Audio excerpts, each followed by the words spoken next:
this is webinar 3 of the Learn Level Design series of free webinars where we're talking about career advice. Got a lot of questions about this, and I'm excited to talk about this as a topic. So let's dive in. The most common question that I got, bar none, was how do I become a level designer? How do I become a map designer?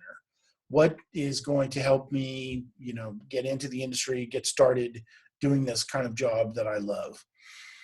And the answer to that question is, I can answer without hesitation, is practical experience. Making levels is the thing that will transform you into a level designer, actually building good play spaces for games. And the thing that I find fascinating is that there's a huge difference from when I was coming up through the industry to today. When I was coming up, the tools and the techniques and the processes really were not necessarily as well known or as well documented. But now you could go out onto the web and find tons of examples of how to use the tools. You can find free tools. You can find a lot of things that will tell you how to use the tools to build levels. What they won't tell you is how to make good levels. What they can't tell you is how to build quality. But and the thing that teams are looking for, the things that the pros are looking to hire, is not a degree. It's not any graduate. It's not a graduation certificate from any particular program. It's, can you make good spaces? Can you make good levels? So practical experience is, without question, the most important thing that you can do. How do you get practical experience? Well, as I suggest, there are tons of tutorial videos out there for how to use the tools. You can't, swing a thing, any heavy thing, without hitting some of the tutorial videos out there on the web for how to use Unreal, or how to build stuff in Unity, or you name it, the engine of your choice. There are tons of tutorials out there that will show you how to use the basic tools. There are a lot of interesting blogs and other sources that are available for you to try to glean some information about kind of what some level design theory, some level design practice, things like that. But and there's a little star here kind of at the bottom next to other sources, because that really is the point of this entire class. Learn level design. These free classes are talking about the basic information for level design. But through the Video Game Career Academy, the Learn Level Design is actually my class in which I want to teach you my philosophy for design, my approach to design, and the specific steps that I go through for creating levels. And I have used in all of the products that I've shipped, and with all the level designers that I've trained kind of throughout my career as I've moved up the ladder. So there are a lot of different sources out there there are a lot of sources for learning the tools. And I think, I don't think I know that the Learn Level Design class is a terrific resource for you to learn how to build quality content.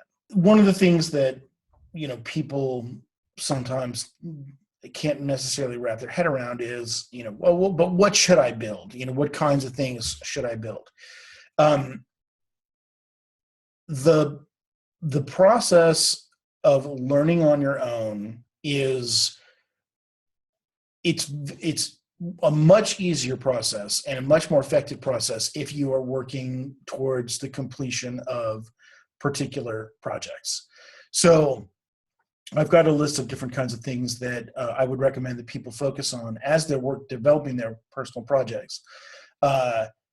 Stuff you want to do by yourself. If you want to get involved in the game jam scene and get together with other developers who are trying to learn the tools or master different techniques, That's a fantastic way of meeting other people that are interested and sharing information and developing techniques together.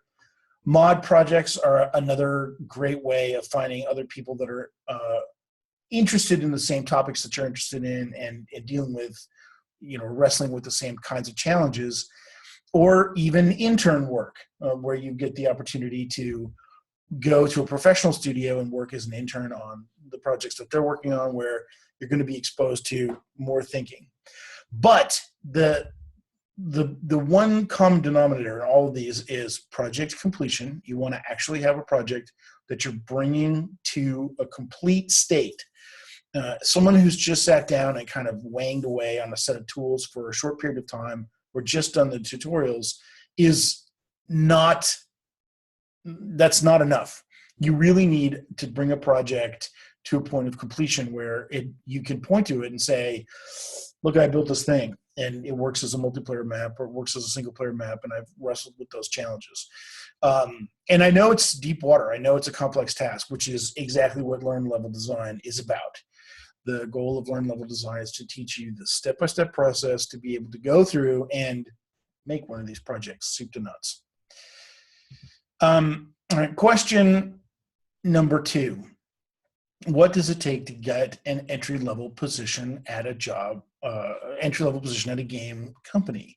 The critical thing to do as you're trying to get into the games industry is to make a strategy for how you intend to approach your job search and stick to your strategy. What do I mean by that? Well, I mean, you need to build your portfolio of personal work and put that together in a way that's going to show your work as clearly as you can and represent it in the best possible light to potential employers. And then you also need to research your target companies. There's an awful lot of people out there who want to work in games, but they don't necessarily take the time to think about where they want to work or what companies that they want to work for. Instead, they sort of want to work in games, and they're not very deliberate about their approach. Game companies they're all very different from each other. The culture at different game companies is very different. What they value, what their sense of humor is, what their process looks like, what their language. I don't mean necessarily the language that they speak, although that could be an issue as well. But kind of the way that what their communication dynamic is like. All those things are different from studio to studio. Heck, what time they roll into work in the morning, how they feel about staying late or crunch time, kind of what the unspoken expectations of the studio might be. They're all very different. And so it behooves anyone who is interested in getting a job in games to research that, to try to understand that as thoroughly as they can. If you're interested in working at, I don't know, you name it, let's just stick with Bungie. If you're interested in working there, it's really valuable to understand, what is the culture like? What kind of people have they hired in the past? What has brought those people in the door? What kind of qualified them or caused them to catch the eye of the people who were responsible for the hiring? It goes without saying, you need a good body of personal work. Research your target company, and then design your approach. I put down prepare here, but design is really the right way to put it. I've seen a number of different strategies for how people prepare their approach. One designer that I knew had a nice portfolio of personal work, and his intention, his design strategy was to go to GDC and kind of schmooze his way into every single party, meet people, and because he had a lot of personal charisma and kind of a great personality and a body of personal work that he could rely on, his intention was to kind of be the coolest kid in the room, make friends with people, so that if there was an opportunity at any of the studios that he was interested in, he would naturally come to mind. And it worked. It absolutely worked. He got in that way.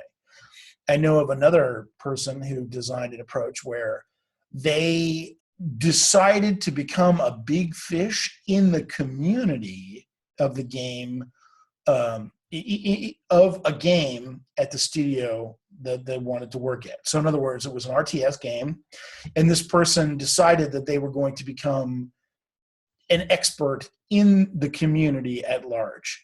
And so this person, kind of wrote articles on the forums, analyzed stuff, really became an expert player, talked a lot about the content that was in the game, and presented themselves as an expert.